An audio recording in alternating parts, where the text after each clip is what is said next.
Welcome to Tax Insights, presented by Hawkins Ash CPAs. And good morning, listeners. Welcome back to the program. Jeff, good morning, sir. Good morning, Terry. Hey, it's the timing of year-end business expenses on today's program.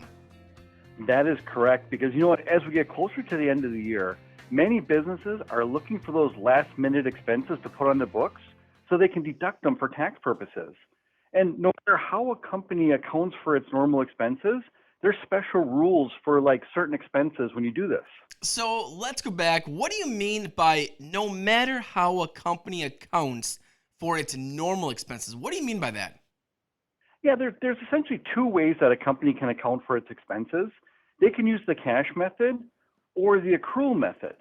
Now, under the cash method, a company gets to deduct an expense as soon as they pay the bill, while under the accrual method, the company gets to deduct the expense as soon as that expense is incurred. It doesn't matter when they pay it, they just have to incur it under the accrual method. But there's some exceptions to these rules. As always, it feels like there's always exceptions, so let's talk about those. First one is inventory.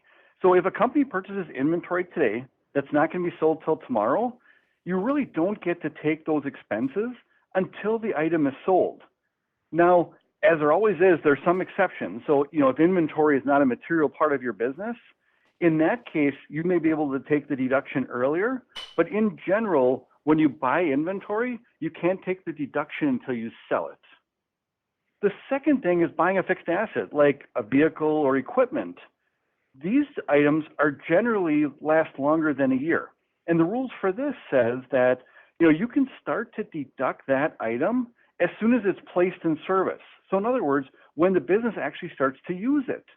So this is the same whether you're under the cash or the accrual basis. It doesn't matter when it's paid for, it just matters when you start using it. So that makes sense, but what about regular expenses, wages, rent, things like that? That's a good question. Since it's treated differently whether the business is related to the person who's getting the payment or not. So for example, for rent and wages, if you pay those to a related person, that payment must be made before the end of the year in order to be deductible.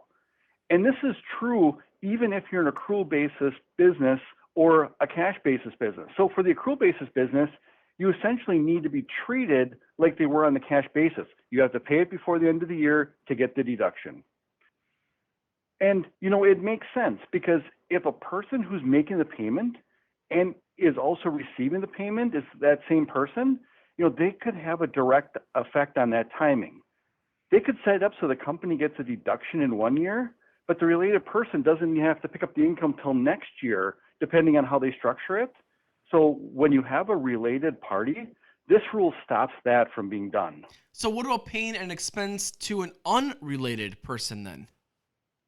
Well, for a cash basis business, it's deductible when paid, just like we talked about before. But for an accrual basis business, as long as the expense is incurred, they can pay it in the next year and still deduct it in the current year.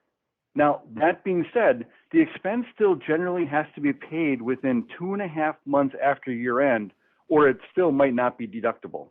Jeff, a lot of great information each and every week here on Tax Insight. How do listeners connect with the team at Hawkins Ash? I would go to our website, which is hawkinsash.cpa. Follow us on Twitter or like us on Facebook. Jeff, I hope that you and your family have a blessed Christmas, and we'll talk to you next week here on WOMT. This has been Tax Insights, presented by Hawkins Ash CPAs. Learn more online at hawkinsashcpas.com. Hawkins Ash CPAs, part of your business, part of your life.